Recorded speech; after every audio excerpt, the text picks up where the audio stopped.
Sebelum kamu mendengarkan kisah ini, kamu harus mengetahui sesuatu yang sangat penting. Segala sesuatu yang kamu tahu tentang bangsa Arab sebelum Islam itu salah. Sekolah-sekolah mengajarkan kepada kita bahwa mereka adalah orang-orang Badui yang bodoh. Mereka menyembah berhala, mengubur anak-anak perempuan mereka, dan selesai. Sudah begitu saja ceritanya. Namun kenyataannya, bangsa Arab sebelum Islam membangun sebuah bendungan besar yang dianggap sebagai salah satu keajaiban teknik kuno, yaitu Bendungan Ma'rib. Mereka melahirkan para penyair yang syair-syairnya masih dipelajari hingga 1500 tahun kemudian sebagai salah satu karya terbesar yang pernah ditulis dalam bahasa Arab. Seperti Antaroh bin Shaddad, seorang budak berkulit hitam yang kemudian menjadi salah satu kesatria paling terkenal dalam sejarah bangsa Arab. Dan Imro'ul Qais, sang pangeran yang tersesat, yang menulis salah satu syair terbesar dalam bahasa Arab ketika ia terusir dan terunta-lunta di padang pasir. Namun mereka juga pernah menjalani perang yang berlangsung selama 40 tahun terus-menerus hanya karena seekor unta. Dan perang lainnya berlangsung selama 40 tahun juga hanya karena perlombaan kuda. Bagaimana mungkin orang-orang yang memiliki kecerdasan dan peradaban seperti ini saling membunuh selama 40 tahun hanya karena seekor unta? Bagaimana orang-orang yang sama yang mampu membangun Bendungan Ma'rib tidak mampu membangun satu negara yang menyatukan mereka? Mengapa Persia dan Romawi menggunakan bangsa Arab sebagai alat dalam peperangan mereka, sementara bangsa Arab menerimanya? Dan bagaimana dari tengah-tengah semua kekacauan ini muncul sebuah agama yang mengubah wajah sejarah untuk selamanya? Jawaban dari pertanyaan-pertanyaan ini ada dalam kisah yang akan kita ceritakan malam ini. Sebuah kisah yang di dalamnya ada para raja dan para pengkhianat, ada para pahlawan dan para pengecut, ada cinta, balas dendam, darah, syair, emas, drama, dan perang keluarga yang tidak masuk akal. Sebuah kisah yang di dalamnya terdapat pelajaran-pelajaran tentang kepemimpinan yang tidak akan kamu temukan dalam buku manapun. Karena ketika kamu memahami sejarah dengan benar, sejarah akan menjadi guru paling kuat dalam kehidupanmu. Inilah dunia Arab sebelum Islam. Zaman jahiliyah sebagaimana disebut dalam kitab-kitab sejarah kuno. Sebuah kisah yang termasuk salah satu kisah terindah dalam sejarah. Dan sebelum kita mulai, tuliskan di kolom komentar dari mana kamu mendengarkan dan sekarang jam berapa di tempatmu. Karena sungguh indah jika kamu memikirkannya. Seseorang mendengarkan pada pukul 2 dini hari di Indonesia, seseorang pada pukul 10 malam di Arab Saudi, dan seseorang pada pukul 3 dini hari di Malaysia. Kita semua berada di tempat yang berbeda dan waktu yang berbeda, tetapi malam ini kita berkumpul dalam kisah yang sama. Kita ingin memahami dari mana kita berasal. Inilah hal yang paling indah dari kanal ini. Bismillah, mari kita mulai.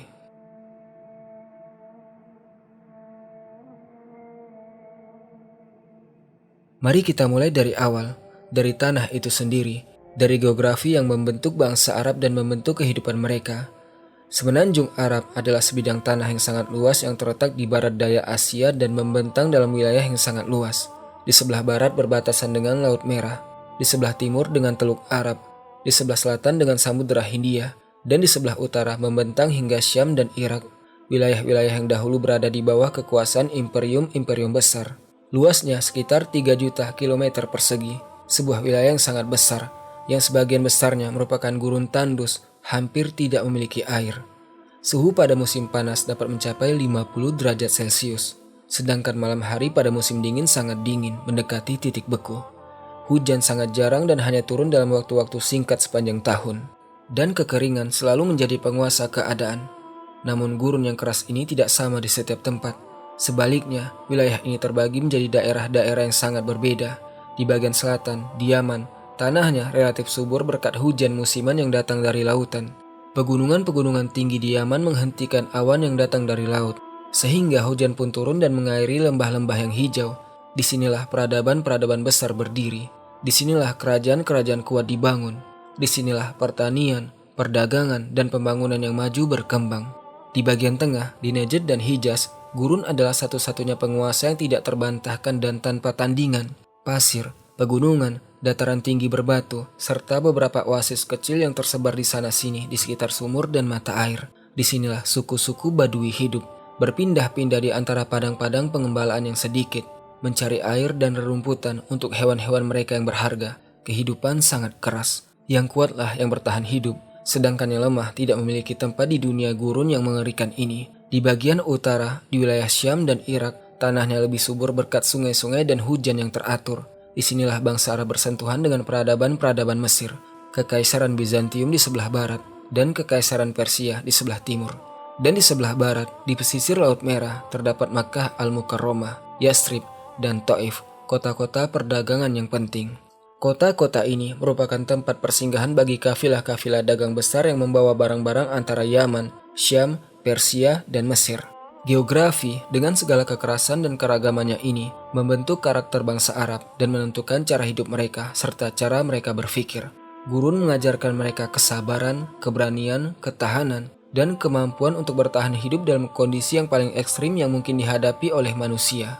Oasis mengajarkan mereka nilai air, nilai kehidupan, nilai kerjasama pada satu waktu, dan terkadang persaingan untuk memperebutkan sumber daya. Keragaman geografis ini menciptakan keragaman dalam pola kehidupan, dan pada akhirnya menciptakan keragaman dalam kekuatan dan kelemahan, kekayaan dan kemiskinan.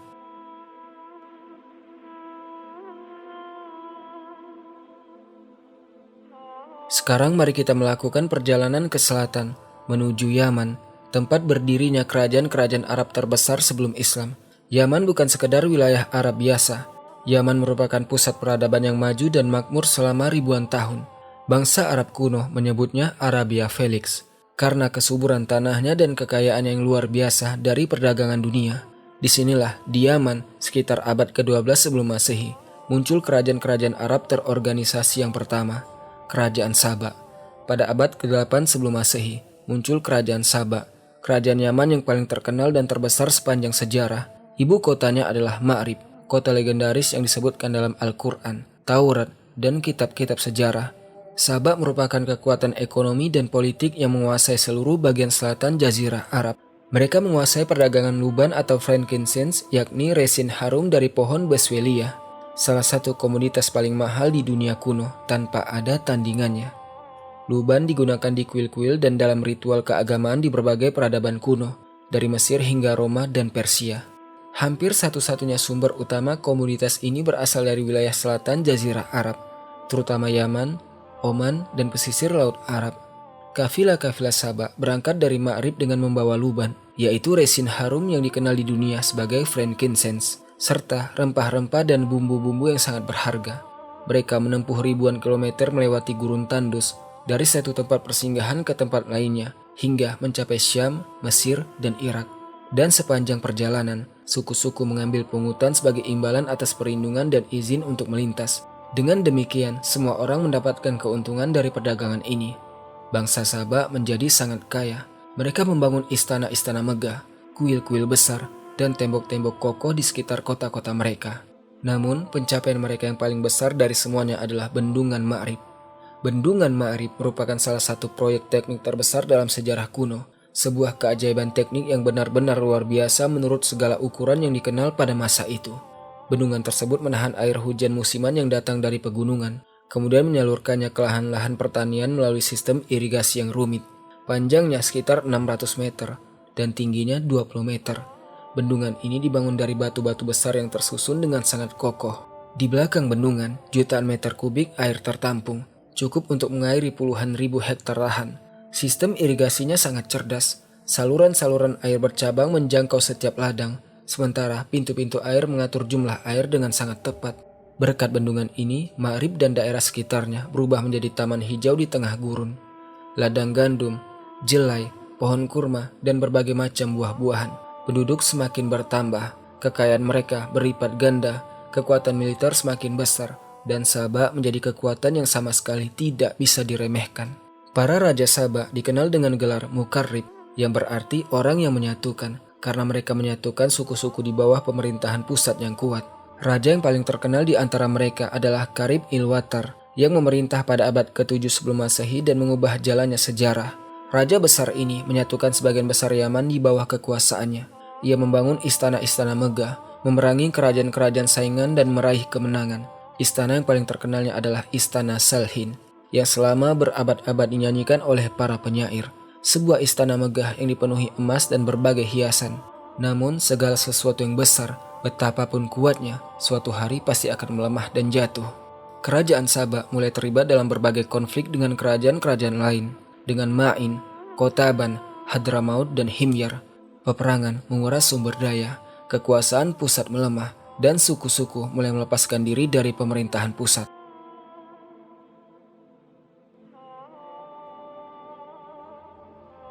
Pada abad pertama sebelum Masehi, muncul kekuatan baru di Yaman yaitu kerajaan Himyar. Orang-orang Himyar pada awalnya merupakan suku-suku Saba, tetapi mereka memisahkan diri dan membentuk kerajaan mereka sendiri di dataran tinggi bagian selatan. Ibu kota mereka adalah Zafar, sebuah kota terbentang di pegunungan, jauh dari dataran-dataran yang dikuasai oleh Saba. Orang-orang Himyar sangat cerdas dalam politik. Mereka bersabar, menunggu kesempatan yang tepat, dan merencanakan semuanya dengan bijaksana selama bertahun-tahun. Dan ketika Saba melemah akibat perang internal dan berbagai konflik, Himyar melancarkan pukulan terakhir yang menentukan. Pada abad ketiga Masehi, Himyar menguasai sebagian besar Yaman, termasuk Ma'rib, ibu kota Saba yang agung. Raja Himyar yang paling besar adalah Syamar Yuhar-Is. Raja menyatukan seluruh Yaman di bawah satu kekuasaan untuk pertama kalinya. Syamar Yuhar-Is berperang ke segala arah, ke utara, selatan, timur, dan barat, hingga menundukkan seluruh suku yang memberontak. Ia berperang di Hadramaut, Nejran, Tihama, dan di setiap tempat di mana ada suku yang menolak tunduk. Akhirnya, setelah bertahun-tahun menjalani peperangan yang dahsyat, ia berhasil menyatukan Yaman di bawah satu panji. Dan disinilah untuk pertama kalinya dalam sejarah, nama Yaman muncul sebagai salah satu kesatuan politik yang bersatu dan kokoh. Syamar Yuhar-Is menambahkan pada gelar kerajaannya kata-kata Raja Saba, Zuraidan, Hadramaut, dan Yaman. Yaman menjadi nama resmi bagi seluruh wilayah yang disatukan di bawah pemerintahan Himyar yang kuat. Orang-orang Himyar mempertahankan tradisi, memperbaiki bendungan Ma'rib, dan melanjutkan perdagangan luban serta frankincense dengan keberhasilan yang besar. Namun mereka juga membawa perubahan penting, terutama dalam hal agama. Sebagian Raja Himyar memeluk agama Yahudi, dan agama Yahudi menyebar dengan jelas di kalangan elit penguasa di Yaman. Raja Himyar terakhir yang terkenal adalah Yusuf As'ar, seorang raja Yahudi yang memerintah pada awal abad ke-6 Masehi. Yusuf As'ar terlibat dalam konflik dengan orang-orang Kristen di Nejran dan membunuh sejumlah besar dari mereka dalam sebuah pembantaian yang terkenal. Pembantaian ini disebutkan dalam Al-Quran dalam surah Al-Buruj, yaitu kisah Ashabul Ukhdud, orang-orang yang dibakar di parit api.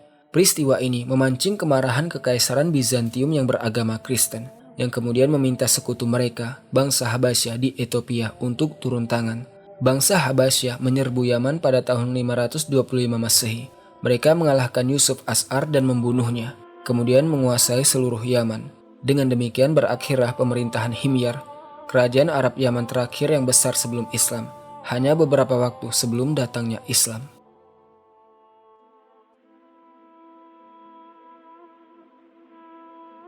Sekarang mari kita kembali sedikit ke masa lalu untuk membicarakan sebuah peristiwa yang mengubah seluruh sejarah bangsa Arab.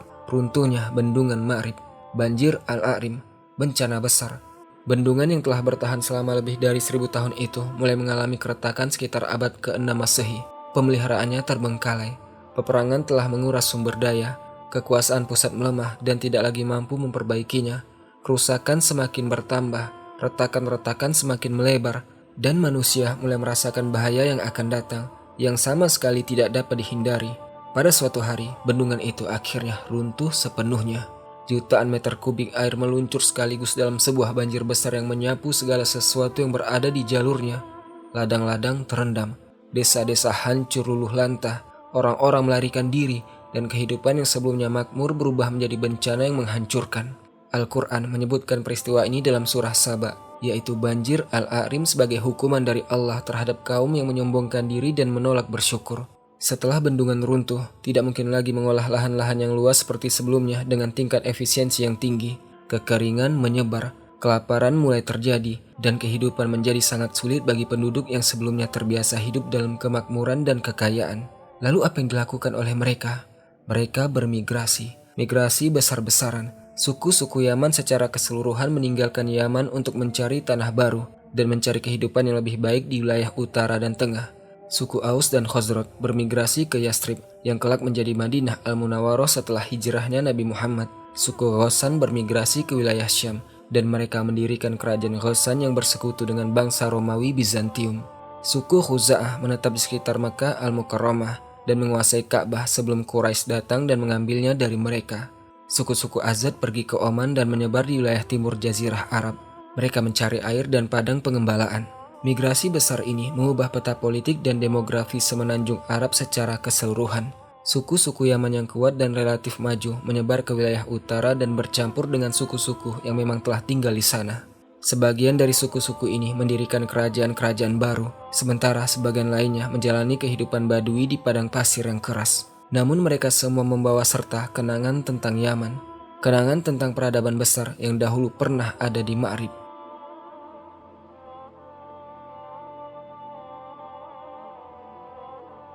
Sekarang mari kita berpindah ke wilayah utara, tempat berdirinya kerajaan-kerajaan Arab yang sifat dan kondisi politiknya benar-benar berbeda. Kerajaan-kerajaan ini tidak sepenuhnya merdeka seperti kerajaan-kerajaan Yaman, melainkan berada di bawah pengaruh imperium-imperium besar yang ada di sekitarnya. Di sebelah barat terdapat Kekaisaran Bizantium Romawi, kekuatan Kristen besar yang menguasai Syam, Mesir, dan Eropa. Di sebelah timur terdapat Kekaisaran Persia Sasania, kekuatan kuno kaum Majusi yang menguasai Irak, Persia, dan Asia Tengah. Dua imperium raksasa ini terus-menerus berada dalam konflik, perang yang tidak pernah berakhir demi memperebutkan kekuasaan, pengaruh, dan wilayah. Dan semenanjung Arab, khususnya wilayah utara, merupakan daerah penyangga di antara dua kekuatan yang selalu bertikai ini. Bangsa Romawi dan Persia tidak ingin menduduki gurun secara langsung. Gurun tidak memiliki nilai ekonomi yang besar dan sulit untuk dikuasai. Namun mereka ingin menguasainya secara tidak langsung melalui suku-suku Arab yang berpihak kepada mereka, yang melindungi mereka dari serangan suku-suku Badui lainnya. Dari sinilah muncul dua kerajaan Arab yang sangat penting, Al-Hirah di Irak dan Ghassan di Syam.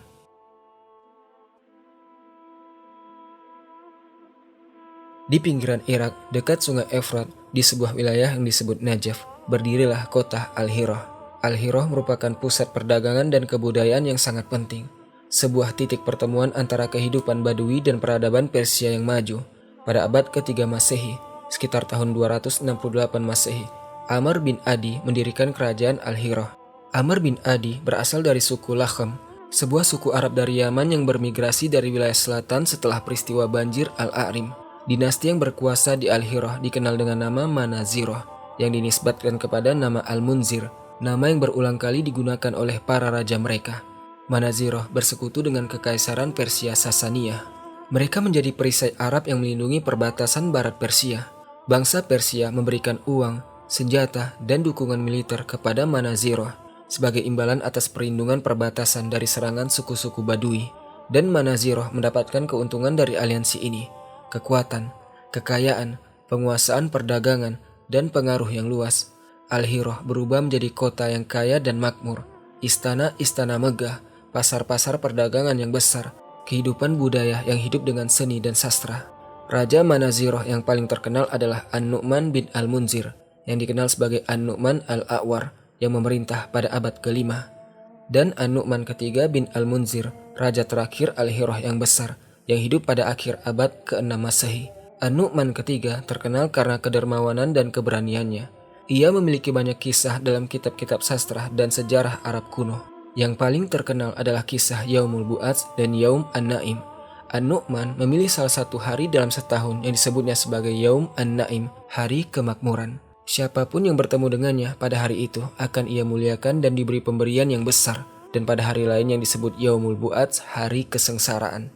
Siapapun yang bertemu dengannya pada hari itu akan ia bunuh, karena hari tersebut dianggap sebagai hari sial baginya. Al-Hirah juga merupakan pusat kebudayaan yang besar. Para penyair datang kepadanya dari berbagai tempat untuk mendapatkan hadiah dan pemberian. An-Nabigha Az-Zibyani, salah satu penyair terbesar pada zaman jahiliyah, merupakan salah satu penyair istana Al-Hirah sebelum akhirnya melarikan diri darinya. Agama Kristen juga menyebar luas di Al-Hirah, khususnya aliran Nestorian. Banyak gereja dan biara dibangun. Biara Hind merupakan salah satu biara yang paling terkenal.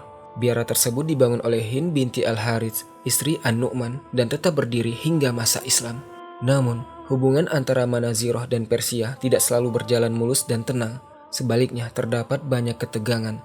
An-Nu'man ketiga terlibat perselisihan dengan Kisrah kedua, Raja Persia, karena sebuah kisah rumit yang berkaitan dengan perempuan, kehormatan, dan kesombongan. Kisrah murka kepada An-Nu'man dan memanggilnya ke Al-Madain, ibu kota Persia. Kemudian ia memenjarakannya dan membunuhnya, atau membiarkannya meninggal di dalam penjara. Setelah terbunuhnya An-Nu'man pada tahun 602 Masehi, Kisrah menghapus pemerintahan Manazirah dan menunjuk seorang penguasa Persia secara langsung. Keputusan ini merupakan kesalahan strategis yang besar, karena suku-suku Arab menolak tunduk secara langsung kepada bangsa Persia asing. Dan ketika kaum muslimin datang sekitar 30 tahun kemudian untuk menaklukkan Irak, mereka mendapati suku-suku Arab telah marah kepada Persia dan siap untuk bersekutu.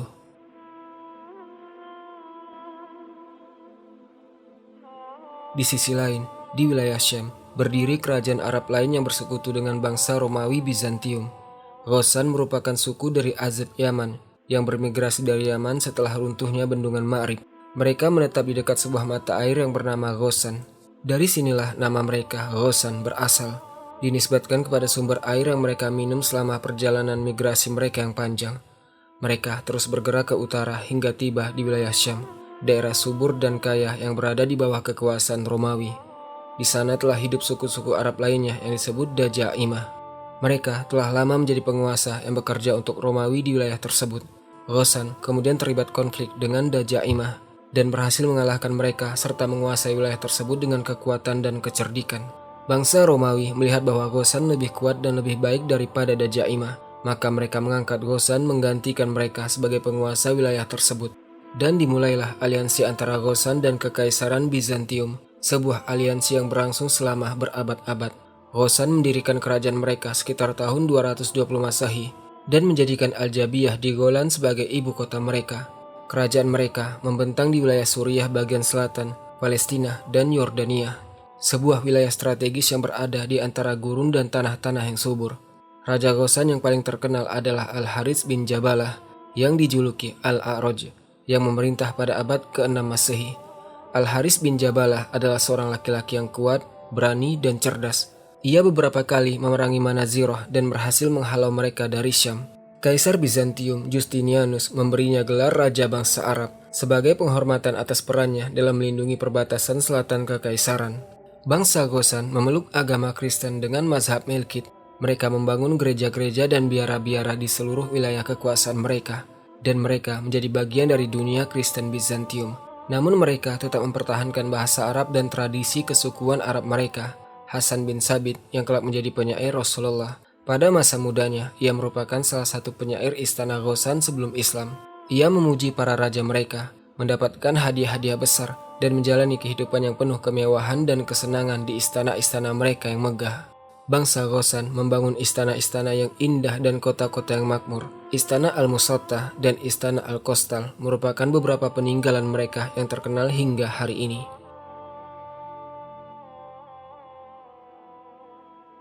Sekarang mari kita membicarakan konflik besar yang berlangsung selama puluhan tahun antara Manaziroh dan Ghassan.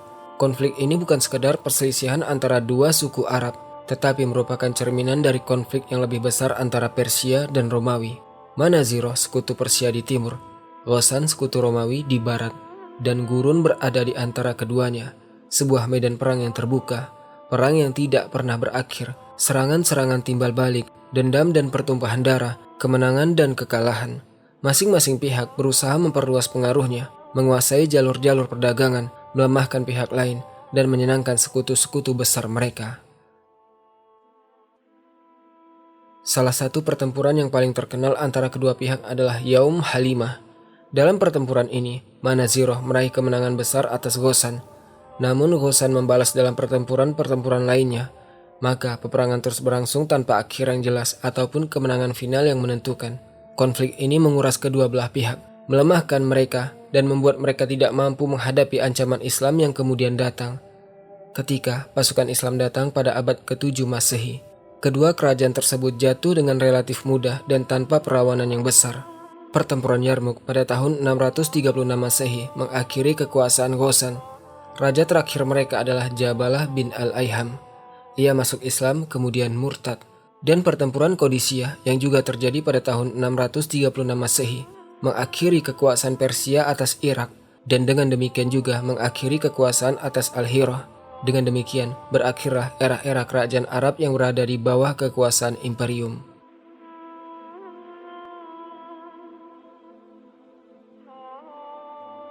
Sekarang mari kita turun dari tingkatan kerajaan dan politik besar. Mari kita membicarakan kehidupan sehari-hari bangsa Arab biasa. Bagaimana mereka hidup, bagaimana masyarakat mereka diatur, nilai-nilai apa yang mereka yakini dan rela mati demi mempertahankannya. Masyarakat Arab sebelum Islam merupakan masyarakat yang benar-benar bersifat kesukuan. Suku adalah unit politik dan sosial yang paling utama. Setiap orang menjadi bagian dari sebuah suku, dan suku melindunginya, membelanya, serta menuntut balas jika ia dibunuh atau dizolimi. Tanpa suku, seseorang tidak memiliki nilai di padang pasir. Tidak ada perlindungan, tidak ada tempat, bahkan tidak ada hak. Sebuah suku terdiri dari beberapa kelompok dan cabang, yang semuanya berasal dari satu leluhur bersama dalam garis keturunan kuno. Di kepala suku berdiri seorang syekh atau sayyid, seorang laki-laki yang memiliki kebijaksanaan, kedermawanan, keberanian, dan garis keturunan yang terhormat. Syekh tidak memerintah dengan kekuatan hukum, tetapi dengan kekuatan rasa hormat, kedudukan, dan kemampuannya menyelesaikan masalah dengan bijaksana. Keputusan-keputusan penting diambil di majelis suku, tempat para lelaki senior berkumpul dan bermusyawarah mengenai berbagai urusan besar. Ashabiyah suku merupakan nilai dasar dalam masyarakat jahiliyah. Membela suku, baik dalam keadaan mereka benar maupun salah, tanpa berpikir panjang. Jika seseorang dari sukunya membunuh seseorang dari suku lain, ia wajib membelanya, bahkan jika orang tersebut bersalah. Dan jika seseorang dari sukunya terbunuh, ia wajib menuntut balas. Darah dibalas dengan darah. Kalau tidak, maka kamu dianggap pengecut dan tidak memiliki kehormatan. Ashabiyah ini memiliki sisi positif, kohesi sosial, saling membantu, perlindungan bersama dalam lingkungan yang keras. Namun sisi negatifnya sangat menghancurkan. Perang yang tidak pernah berakhir karena pertumpahan darah di masa lalu. Dendam yang diwariskan dari generasi ke generasi. Satu orang yang terbunuh dapat memicu perang yang berlangsung selama 40 tahun. Dan ratusan orang yang tidak bersalah dapat terbunuh tanpa dosa apapun. Bangsa Arab pada zaman jahiliyah memiliki nilai-nilai mulia yang luar biasa. Namun mereka juga memiliki kebiasaan-kebiasaan yang kejam dan sama sekali tidak manusiawi. Kedermawanan merupakan nilai pertama dan yang paling utama. Orang Arab jahiliyah lebih bangga dengan kedermawanannya daripada apapun. Mereka menyembelih unta dan kambing untuk memberi makan tamu, bahkan jika mereka sendiri miskin. Bahkan jika setelah itu anak-anak mereka kelaparan. Hatim At-Ta'i, orang paling terkenal dalam hal kedermawanan dalam sejarah bangsa Arab, menjadi perumpamaan dalam kedermawanan hingga hari ini, bahkan setelah 15 abad. Orang Arab jahiliyah lebih memilih mati daripada menjadi pengecut. Kematian dengan kehormatan lebih baik daripada kehidupan dalam kehinaan. Ia memasuki medan perang dengan dada terbuka, tidak pernah melarikan diri. Ia bertempur hingga nafas terakhir, atau memang dengan kehormatan dan kemuliaan. Jika seorang Arab memberikan janji atau sumpah, ia terikat untuk memenuhinya hingga mati. Pengkhianatan adalah aib yang tidak pernah terhapus. Setiap suku membanggakan leluhur, kejayaan, kemenangan, penyair, dan para kesatria besar mereka. Namun di sisi lain terdapat kebiasaan-kebiasaan yang sangat buruk. Sebagian suku mengubur anak-anak perempuan hidup-hidup karena takut akan aib atau karena kemiskinan yang sangat parah. Al-Quran menyebutkan kejahatan ini dengan sangat keras. Wa izal mau'udatu su'ilat bi ayyi zambin kutilat. Dan apabila bayi perempuan yang dikubur hidup-hidup ditanya, karena dosa apa dia dibunuh? Di banyak suku, perempuan diperlakukan seperti barang. Mereka dapat diwariskan, dijual, dan tidak memiliki hak untuk menyampaikan pendapat. Minuman keras tersebar luas. Mabuk merupakan sesuatu yang biasa terjadi di majelis, tempat-tempat perkumpulan, dan pasar-pasar mereka. Perjudian dilakukan dalam berbagai hal, pada unta, kuda, harta, bahkan terkadang pada istri. Sebagian besar bangsa Arab merupakan kaum Badui yang hidup berpindah-pindah. Mereka tinggal di dalam tenda-tenda yang terbuat dari bulu kambing hitam. Mereka berpindah-pindah untuk mencari air dan padang pengembalaan. Kehidupan mereka sangat sederhana. Unta, kambing, dan kuda adalah seluruh kekayaan mereka. Hewan-hewan itu menjadi makanan mereka, minuman mereka, sekaligus alat transportasi mereka. Para lelaki menggembalakan hewan, menjaga suku, dan melakukan penyerbuan terhadap suku-suku lain untuk merampas unta dan harta rampasan. Para perempuan memasak makanan, memerah susu kambing, menenun pakaian dan tenda, serta membesarkan anak-anak dalam kondisi yang keras. Anak-anak tumbuh dengan cepat. Mereka belajar berkuda dan bertempur sejak usia 10 tahun. Anak laki-laki menjadi seorang pejuang yang membawa pedang. Kehidupan merupakan perjuangan setiap hari melawan alam. Panas yang sangat menyengat pada siang hari, dingin yang menusuk pada malam hari, kekeringan yang terus-menerus. Namun kehidupan yang keras ini membentuk orang-orang yang kuat, sabar, tangguh, dan mampu bertahan dalam kondisi yang paling sulit. Namun tidak semua bangsa Arab hidup sebagai kaum Badui. Sebagian dari mereka tinggal di kota-kota perdagangan besar dan menjalani kehidupan perkotaan yang berbeda. Makkah Al-Mukarramah, kota terpenting, merupakan pusat perdagangan dan keagamaan yang besar di jantung Hijaz yang tandus. Yastrib, kota pertanian, sebuah oasis hijau yang dipenuhi pohon-pohon kurma dan ladang. Kota ini dihuni oleh suku Aus, Khazraj, dan orang-orang Yahudi. Kemudian Taif, kota pegunungan yang terkenal dengan iklimnya yang sejuk dan anggur serta buah-buahannya. Kota ini menjadi tempat peristirahatan musim panas bagi orang-orang kaya Mekah. Kota-kota ini merupakan pusat perdagangan yang ramai. Pasar-pasar dipenuhi barang-barang dari berbagai tempat, India, Cina, Syam, dan Mesir. Orang-orang di sini menjalani kehidupan yang relatif lebih baik. Rumah-rumah terbuat dari batu, makanan lebih beragam, kekayaan lebih besar, kehidupan lebih menetap. Namun bahkan di kota-kota, kehidupan kesukuan tetap ada. Konflik antar suku tetap ada. Ashabiyah selalu ada.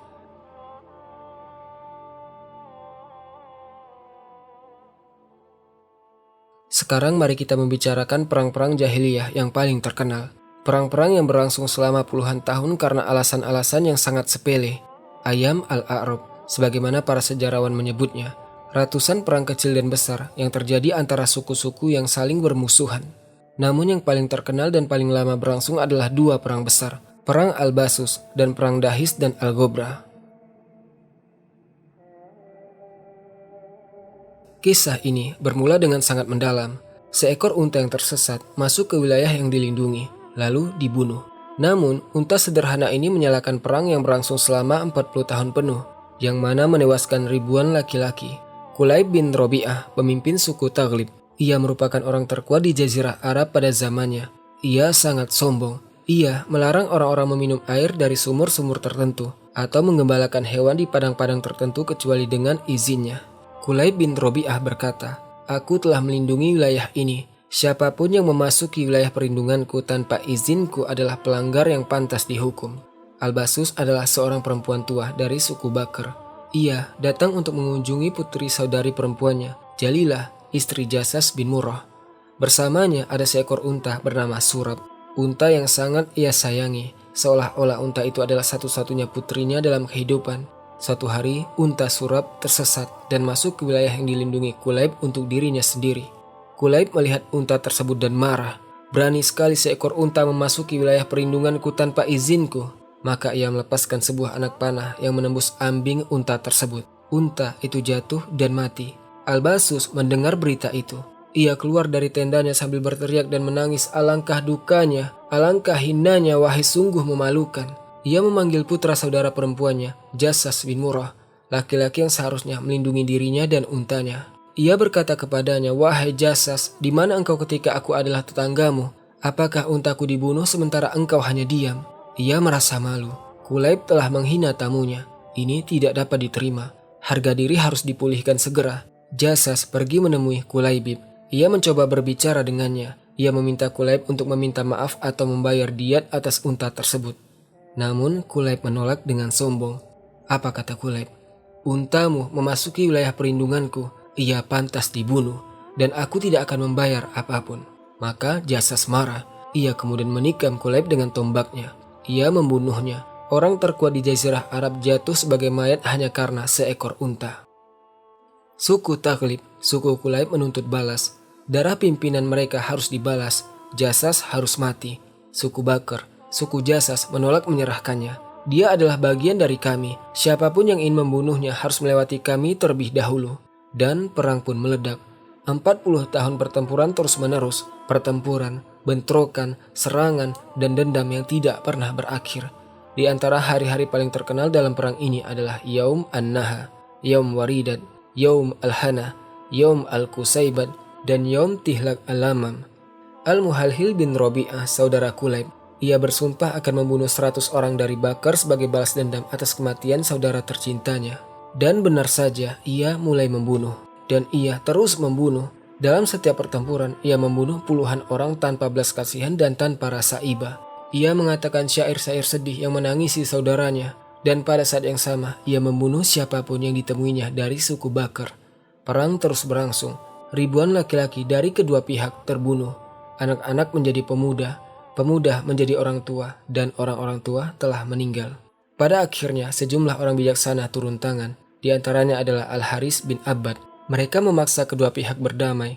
Perang berakhir tanpa diat, tanpa kompensasi, tanpa keadilan. Mereka berhenti membunuh karena mereka sudah lelah. Mereka telah terkuras, mereka telah melemah, dan mereka tidak lagi memiliki tenaga untuk melanjutkan. Bangsa Arab menyebut perang ini Al-Batra, yang berarti yang terputus, karena perang tersebut berakhir tanpa hasil yang jelas ataupun keadilan yang sebenarnya. Perang besar kedua yang terkenal adalah Perang Dahis dan Al-Ghobrah. Perang ini bermula karena perlombaan kuda, tipu daya, dan taruhan. Dahis dan Al-Ghobrah adalah nama dua ekor kuda yang terkenal. Dahis adalah kuda jantan dan Al-Ghobrah adalah kuda betina. Keduanya merupakan salah satu kuda tercepat. Dahis dimiliki oleh Qais bin Zuhair dari suku Abbas, sedangkan Al-Ghobrah dimiliki oleh Huzaifah bin Badr dari suku Zubian. Abbas dan Zubian merupakan dua suku dari Gotafan. Artinya mereka adalah suku-suku yang masih memiliki hubungan kekerabatan. Namun di antara mereka terdapat persaingan dan kecemburuan yang terus-menerus. Qais bin Zuhair dan Huzaifah bin Badr sepakat mengadakan perlombaan antara kedua kuda tersebut. Taruhannya adalah 100 ekor unta yang berharga. Jarak perlombaannya sangat panjang. Perlombaan berlangsung selama beberapa hari, melewati padang pasir, lembah, dan pegunungan yang sulit. Perlombaan pun dimulai. Dahis melesat dengan kecepatan luar biasa. Ia berada di depan Al-Ghobrah. Jelas bahwa ia akan menang dengan mudah. Namun Huzaifah bin Badr telah menyusun rencana licik. Ia memerintahkan beberapa orangnya untuk bersembunyi di sepanjang jalan. Ketika Dahis lewat, mereka tiba-tiba keluar. Mereka berteriak, mengayunkan tongkat, menakut-nakuti kuda tersebut, dan menghentikannya dari berlari.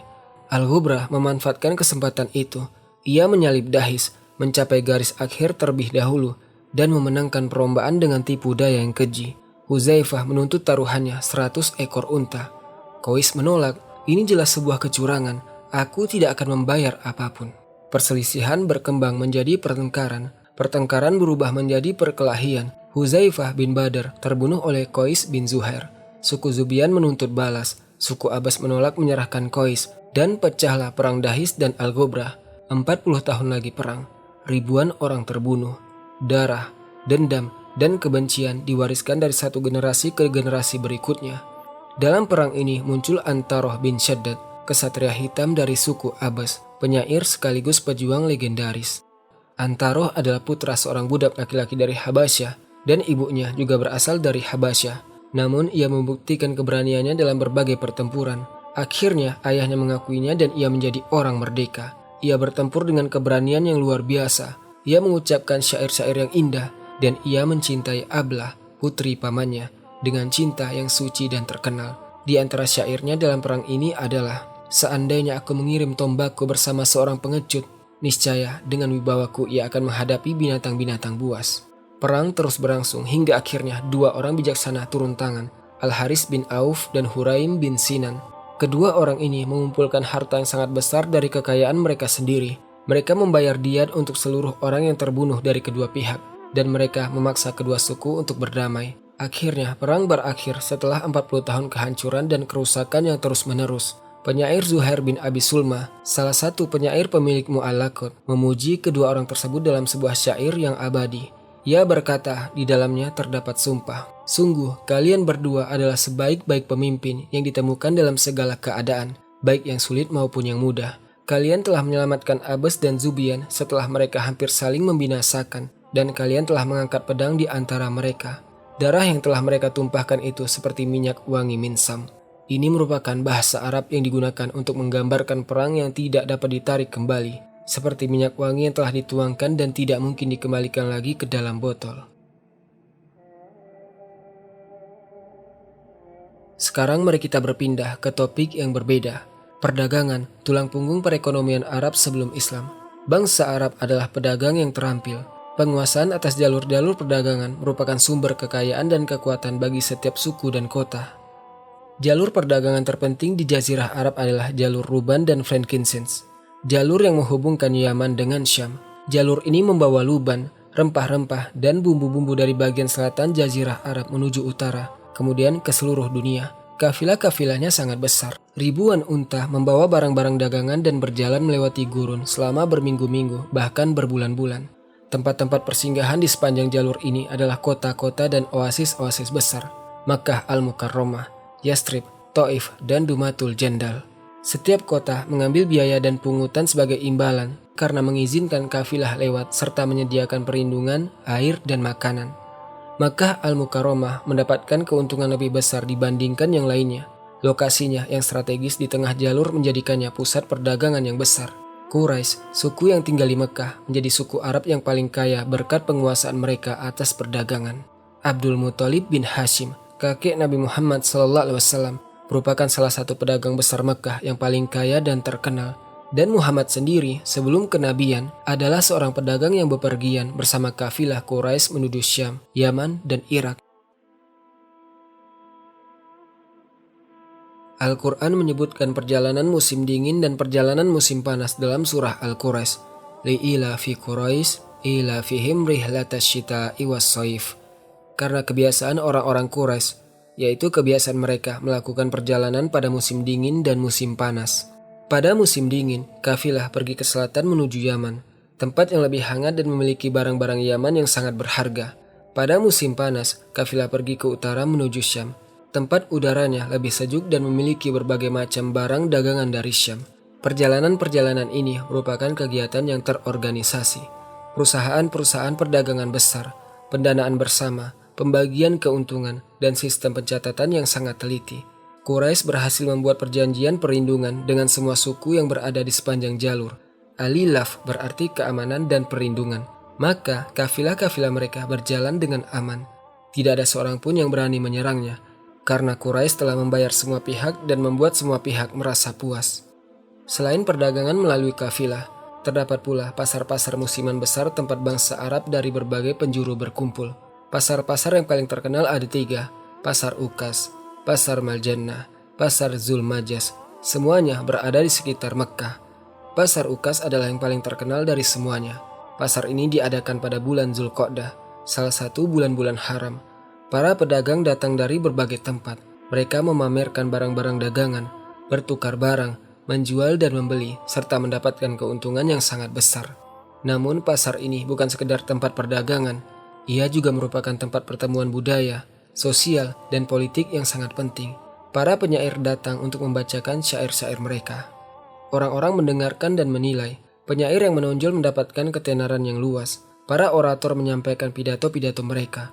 Orang-orang bijaksana menyelesaikan perselisihan. Suku-suku membuat perjanjian dan kesepakatan politik. Pasar Ukas berlangsung selama 20 hari. Kemudian orang-orang berpindah menuju Pasar Majannah selama 10 hari. Setelah itu menuju Pasar Zulmajas. Sekarang mari kita memasuki dunia sastra dan syair. Seni paling tinggi yang dikuasai oleh bangsa Arab sebelum Islam. Bagi bangsa Arab, syair bukan sekedar kata-kata indah. Syair adalah diwan bangsa Arab, catatan sejarah dan kebudayaan mereka. Syair merupakan lidah suku dan kebanggaannya. Setiap suku membanggakan para penyairnya. Penyairnya adalah lidah suku, juru bicara resminya, pembela kehormatannya. Jika dalam sebuah suku muncul seorang penyair besar, perayaan pun diadakan. Hewan-hewan disembeli dan suku-suku lain datang untuk memberikan ucapan selamat. Mengapa? Karena penyair adalah senjata. Senjata yang terkadang lebih kuat daripada pedang. Ia memuji sukunya sehingga mengangkat kedudukannya, dan ia mencela musuh-musuhnya sehingga merendahkan mereka. Syair jahiliyah memiliki ciri kekuatan, kemegahan, gambaran-gambaran puitis yang indah, serta bahasa yang sangat fasih dan tinggi. Qasidah jahiliyah biasanya dimulai dengan berdiri di atas puing-puing tempat tinggal lama. Penyair mengenang kekasih dan tempat tinggalnya yang dahulu. Kemudian ia berpindah kepada gambaran perjalanan, unta atau kuda. Lalu kepada kebanggaan terhadap dirinya dan sukunya. Kemudian kepada celaan atau pujian. Karya terbesar yang dihasilkan oleh syair jahiliyah adalah Mu'allaqat 7. 7 qasidah panjang yang dianggap oleh bangsa Arab sebagai syair-syair terbaik sepanjang masa.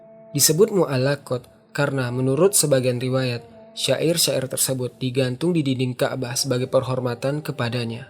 Dan ada pula yang mengatakan bahwa nama tersebut diberikan karena syair-syair itu tergantung dalam ingatan dan hati, sehingga tidak akan pernah dilupakan. Mu'allaqat 7 merupakan qasidah karya 7 penyair besar: Imru'ul Qais, Torafah bin Al-Abad, Zuhair bin Abi Sulma, Labid bin Robi'ah, Amr bin Kulsum, Al-Haris bin Hilizah, dan Antaroh bin Shaddad Al-Absi.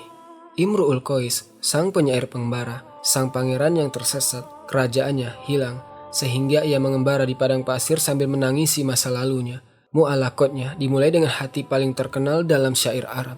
Kifa nabki min zikra habibin wa manzili, bisikti wa baina dukhuli fahaumal. Berhentilah sejenak, mari kita menangis mengenang seseorang kekasih dan tempat tinggal di sikot al-liwa antara ad-dukhul dan haumal. Kemudian Antaroh bin Shaddad, kesatria hitam, seorang budak yang kemudian menjadi orang merdeka, seorang pejuang dan pecinta yang mencintai Ablah. Mu'allaqatnya dipenuhi dengan kebanggaan, keberanian, dan kemuliaan. Hal godaro asyu'aro umin mutaroddami, am hal aroftadara ba'da tawahumi. Apakah para penyair telah meninggalkan sesuatu yang belum diperbaiki? Ataukah engkau mengenali tempat tinggal itu setelah sekian lama? Kemudian Zuhair bin Abi Sulma, penyair kebijaksanaan. Penyair kebijaksanaan yang memuji Al-Haris bin Auf dan Huraim bin Sinan karena berhasil mengakhiri perang Dahis. Syairnya mengandung kebijaksanaan, akhlak, dan kemuliaan. Ia merupakan salah satu penyair jahiliyah yang paling tinggi akhlak dan agamanya sebelum Islam. Para penyair ini dan ratusan penyair lainnya mengabadikan bahasa Arab, menjaga sejarah, dan menggambarkan kehidupan jahiliyah dengan segala detailnya. Dan yang menakjubkan, syair jahiliyah dijaga secara lisan dari generasi ke generasi, dari ayah kepada anak, hingga akhirnya Islam datang dan syair-syair tersebut dibukukan. Ini menunjukkan kekuatan ingatan bangsa Arab dan betapa pentingnya syair dalam kehidupan sehari-hari, serta kebudayaan mereka yang kaya. Sekarang mari kita membicarakan sisi keagamaan. Apa yang disembah bangsa Arab sebelum Islam? Jawabannya tidak sederhana, karena bangsa Arab tidak semuanya menganut satu agama, melainkan terdapat berbagai agama. Sebagian besar bangsa Arab, khususnya di wilayah tengah jazirah, menyembah berhala, patung-patung yang terbuat dari batu-batu kayu. Setiap suku memiliki berhalanya sendiri, bahkan terkadang setiap rumah memiliki berhalanya sendiri. Mereka menyembahnya dan meminta keberkahan serta perlindungan kepadanya. Berhala yang paling terkenal ada 3, Al-Lat, Al-Uzza, dan Manatu. Bangsa Arab menganggap mereka sebagai putri-putri Allah, Maha Suci Allah dari apa yang mereka sifatkan itu. Al-Lat berada di Taif, sebuah berhala besar yang memiliki para penjaga dan pelayan. Suku-suku datang dari berbagai tempat untuk mendekatkan diri kepadanya dan memberikannya nazar. Kemudian Al-Uzza berada di Wadi Nakhlah dekat Mekah, sebuah pohon besar yang di atasnya terdapat sebuah bangunan. Quraisy sangat mengagungkannya. Kemudian Manatu berada di pesisir Laut Merah antara Mekah dan Yastrib. Ia merupakan yang paling tua di antara 3 berhala tersebut di kalangan bangsa Arab. Dan di dalam Ka'bah itu sendiri, rumah yang dibangun oleh Ibrahim alaihissalam, terdapat 360 berhala. Yang paling besar adalah Hubal, berhala besar yang ditempatkan oleh Amr bin Luhai, orang pertama yang memasukkan penyembahan berhala ke Jazirah Arab. Mereka mengelilingi Ka'bah, mereka menyembelih hewan kurban untuk berhala-berhala, mereka meminta hujan, kemenangan, anak-anak, dan rizki kepada berhala-berhala tersebut. Mereka meyakini bahwa berhala-berhala itu merupakan sarana untuk mendekatkan diri kepada Allah. Ma na'buduhum illa liyuqarribuna ilallahi zulfa. Kami tidak menyembah mereka, melainkan agar mereka mendekatkan kami kepada Allah sedekat-dekatnya. Artinya, mereka percaya akan keberadaan Allah sebagai Sang Pencipta yang Maha Besar. Namun mereka mengira bahwa berhala-berhala itu menjadi perantara antara mereka dengannya. Agama Yahudi menyebar di berbagai wilayah Jazirah Arab, khususnya di Yaman, Yastrib, Khaybar, dan Taimah. Di Yaman, sebagian Raja Himyar memeluk agama Yahudi. Yang terakhir di antara mereka adalah Yusuf As'ar, yang membakar orang-orang Nasrani Nejran. Di Yastrib terdapat 3 suku Yahudi besar, Bani Kainuqa, Bani Nadir, Bani Quraizoh. Orang-orang Yahudi ini merupakan pedagang dan pengrajin yang terampil. Mereka membuat senjata dan perhiasan, serta memiliki banyak benteng dan kastel yang kokoh. Mereka memiliki pengaruh yang besar terhadap Aus dan Khazraj, 2 suku Arab di Yastrib, bahkan dalam peperangan yang terjadi antara keduanya. Agama Kristen menyebar di wilayah-wilayah lainnya, khususnya di Nejran di selatan, Al-Hirah di timur, dan Syam di utara. Nejran, kota di Yaman, merupakan pusat Kristen yang penting. Di sana terdapat sebuah gereja besar, uskup, para pendeta, dan para diakon. Ketika Yusuf Ash'ar membakar mereka dalam peristiwa Parit, mereka menjadi para martir dalam sejarah Kristen dan disebutkan dalam Al-Quran. Sedangkan Al-Hirah sebagaimana telah kita sebutkan beragama Kristen dengan mazhab Nestorian. Sebagian Raja Manazirah beragama Kristen. Dan bangsa Ghosan di Syam beragama Kristen dengan mazhab Melkite, serta berpihak kepada Kekaisaran Bizantium yang beragama Kristen. Ada juga beberapa orang yang jumlahnya sedikit, yang menolak penyembahan berhala dan mencari agama yang benar yang dibawa oleh Ibrahim. Mereka disebut Hanif. Bentuk jamaknya adalah Hunafa, artinya orang yang berpaling dari kesyirikan menuju tauhid yang murni kepada Allah. Yang paling terkenal di antara mereka adalah Zaid bin Amr bin Nufail, paman Al-Khattab, yang sama sekali menolak penyembahan berhala, dan Warokah bin Naufal, sepupu Khadijah, istri Nabi, yang beragama Kristen kemudian menjadi seorang Hanif yang mencari kebenaran. Orang-orang Hanif ini merasa bahwa ada sesuatu yang salah dalam penyembahan berhala, namun agama yang benar belum sampai kepada mereka. Sekarang kita harus berhenti sejenak di Makkah Al-Mukarramah, kota paling penting dalam sejarah bangsa Arab sebelum Islam. Mekkah merupakan pusat jazirah Arab secara agama, perdagangan, dan politik. Semua bangsa Arab menghormati dan mengagungkannya. Di jantung Mekkah berdiri Baitul Haram, Ka'bah yang mulia, tempat paling suci bagi seluruh bangsa Arab.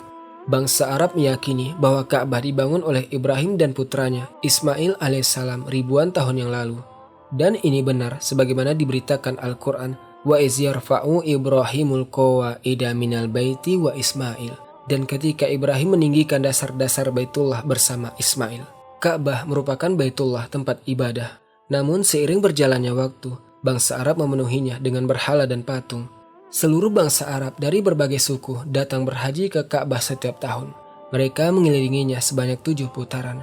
Mereka menyembelih hewan kurban. Ada 4 bulan haram, Zulqa'dah, Zulhijjah, Muharram, dan Rajab. Bulan-bulan tersebut merupakan bulan-bulan perdamaian. Tidak ada peperangan di dalamnya. Pada bulan-bulan ini peperangan dihentikan. Kafilah-kafilah mendapatkan keamanan. Dan orang-orang dapat berhaji ke Ka'bah tanpa takut dibunuh atau diserang. Quraisy, suku Nabi Muhammad SAW, merupakan suku yang berkuasa di Mekkah sejak abad ke-5 Masehi. Qusay bin Kilab, leluhur Nabi yang kelima, adalah orang yang menyatukan Quraisy dan menetapkan mereka tinggal di Mekkah setelah sebelumnya mereka terpencar. Ia mengusir suku Khuza'ah yang sebelumnya menguasai Ka'bah dan menjadikan kepemimpinan berada di tangan Quraisy semata. Quraisy membagi tugas di antara mereka. Setiap kelompok dari Quraisy memiliki tugas tertentu dalam melayani Ka'bah dan para jemaah haji. Bani Hashim, kelompok Nabi Muhammad, memiliki tugas Sikoyah dan Rifadah, yaitu menyediakan minuman bagi para jemaah dan memberi mereka makanan. Bani Abduddar memiliki tugas hijabah, yaitu memegang kunci Ka'bah, membuka dan menutupnya, serta mengawasi urusan-urusannya. Bani Makhzum memiliki tugas qiyadah, yaitu memimpin pasukan dalam peperangan dan penyerbuan serta mempertahankan Mekkah. Sistem ini membuat Mekkah relatif stabil dan menjadikan Quraisy sebagai suku terkuat di Jazirah Arab tanpa tandingan. Namun terdapat persaingan yang sangat sengit antara kelompok-kelompok Quraisy, khususnya antara Bani Hashim dan Bani Umayyah dalam memperebutkan kepemimpinan.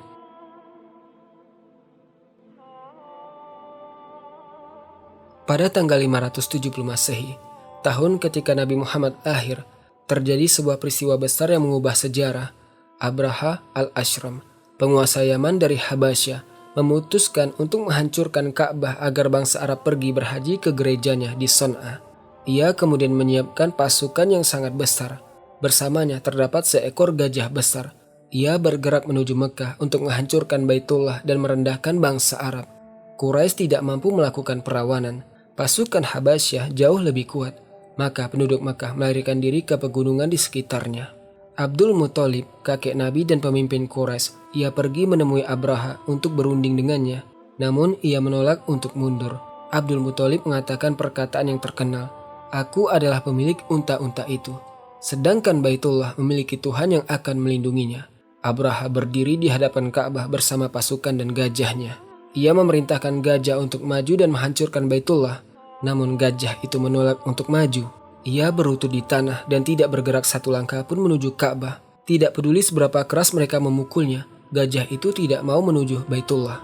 Tiba-tiba kawanan burung muncul di langit. Burung-burung ababil membawa batu-batu kecil. Batu-batu itu jatuh menimpa pasukan. Mereka terbunuh. Mereka terserang penyakit-penyakit aneh. Tubuh mereka berguguran sedikit demi sedikit.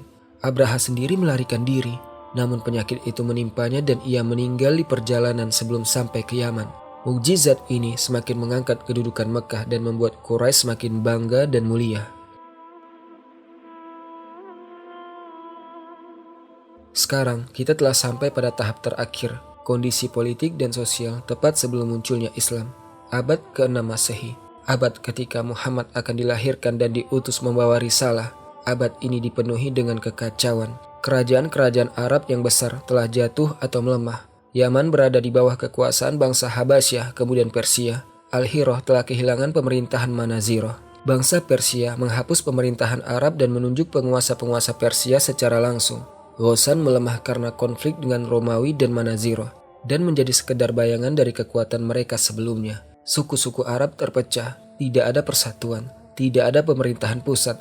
Setiap suku terus-menerus memerangi suku lainnya. Kekeringan dan kelaparan tersebar. Beberapa tahun sangat berat hingga disebut tahun-tahun kelabu. Kekaisaran Persia dari timur dan Kekaisaran Bizantium dari barat saling bersaing memperebutkan pengaruh di Jazirah Arab. Keduanya menggunakan suku-suku Arab sebagai alat dalam konflik mereka. Mereka mendanai suku-suku Arab, mempersenjatai mereka, dan mendorong mereka untuk saling berperang. Bangsa Arab berada dalam posisi yang lemah, tidak memiliki kekuatan yang sebenarnya, tidak memiliki kemerdekaan, hanya menjadi pengikut kekuatan-kekuatan besar. Penghinaan yang ditunjukkan oleh imperium-imperium tersebut terhadap bangsa Arab sangat jelas. Orang-orang Badui yang liar, tidak memiliki peradaban dan tidak memiliki nilai. Masyarakat Arab sangat membutuhkan perubahan yang mendasar, membutuhkan agama yang menyatukan mereka, membutuhkan seorang pemimpin yang mengumpulkan mereka, membutuhkan sistem yang memerintah mereka dengan keadilan. Penyembahan berhala dipenuhi dengan khurafat, perang antar suku menghancurkan, ketidakadilan sosial sangat parah terhadap kaum lemah dan miskin, perempuan dizolimi, para budak diperbudak, anak-anak dibunuh karena takut kemiskinan. Nilai-nilai moral dalam banyak hal telah merosot. Bangsa Arab memiliki semua unsur untuk menjadi bangsa besar, keberanian, kecerdasan, bahasa yang tinggi, lokasi strategis yang istimewa, namun mereka tercerai-berai. Mereka tersesat, mereka saling membunuh tanpa memiliki tujuan mulia atau risalah luhur yang mereka jalani. Dan di tengah kegelapan yang pekat ini, di tengah kekacauan yang menghancurkan ini, di tengah kelemahan dan perpecahan ini, Allah sedang mempersiapkan bagi bangsa Arab dan dunia sebuah risalah agung yang akan mengubah wajah sejarah untuk selamanya. Muhammad bin Abdullah tumbuh besar di Mekah sebagai seorang yatim dan miskin. Tidak ada seorang pun yang mengetahui bahwa ia akan menjadi penutup para nabi. Allah mendidiknya di bawah pengawasannya, mempersiapkannya untuk risalah yang agung, risalah yang akan menyatukan bangsa Arab dan membangun sebuah peradaban besar. Risalah yang akan mengeluarkan mereka dari kegelapan menuju cahaya. Dari jahiliyah menuju Islam, dari perpecahan menuju persatuan yang kuat. Kita telah sampai di penghujung perjalanan, sebuah perjalanan panjang melewati berabad-abad sejarah bangsa Arab sebelum Islam. Kita telah melihat kerajaan-kerajaan besar, peperangan yang dahsyat, perdagangan yang makmur, syair-syair yang abadi, berbagai agama. Kita melihat nilai-nilai mulia dan kebiasaan-kebiasaan yang kejam, peradaban dan kehidupan badui, kekuatan dan kelemahan, kemuliaan dan kehinaan. Dari bendungan Ma'rib yang agung hingga kehancuran yang menghancurkan, hingga migrasi suku-suku ke berbagai arah. Dari kerajaan Sabak yang megah hingga kerajaan Himyar yang menyatukan Yaman, hingga jatuh di bawah pendudukan Habasyah. Dari Manazirah di Al-Hirah hingga Ghassan di Syam, hingga konflik abadi antara sekutu Persia dan sekutu Romawi. Dari perang Al-Basus karena seekor unta, hingga perang Dahis dan Al-Ghobrah karena sebuah perlombaan. Hingga 40 tahun pertumpahan darah. Dari para penyair mu'allaqat seperti Imru'ul Qais, Antaroh, dan Zuhair, hingga pasar-pasar sastra besar di Ukas, dari penyembahan 360 berhala, hingga agama Yahudi di Yastrib, hingga agama Kristen di Nejran, dari Mekkah sebagai pusat perdagangan dan agama, hingga Ka'bah sebagai kiblat bangsa Arab, hingga peristiwa pasukan gajah yang penuh mukjizat. Semua itu sedang mempersiapkan jalan, panggung sedang disiapkan, tanah sedang dipersiapkan untuk munculnya risalah Islam yang abadi. Secara pribadi, setelah perjalanan panjang ini, saya merasa kagum yang mendalam terhadap bangsa Arab sebelum Islam. Ya, mereka memiliki kesalahan-kesalahan yang sangat besar. namun mereka juga memiliki nilai-nilai yang mulia dan peradaban yang telah mengakar kuat, serta pencapaian-pencapaian yang besar. Islam tidak datang untuk menghapus semuanya, namun Islam datang untuk memperbaiki, membina, memurnikan, dan menyempurnakan akhlak yang mulia. Sekarang, teman-teman semua, waktunya tidur. Inilah kisah lengkap bangsa Arab sebelum Islam, zaman jahiliyah, dengan segala detail, peristiwa, dan tokoh-tokohnya. Jika kamu menyukai konten ini, jangan lupa untuk berlangganan kanal, menyukai video, dan membagikannya kepada teman-temanmu yang tertarik. Sampai jumpa di kisah-kisah seru lainnya, insya Allah. Semoga kalian semua selalu dalam kebaikan dan perlindungan Allah Azza wa Jalla. Barakallahu fikum. Assalamualaikum warahmatullahi wabarakatuh.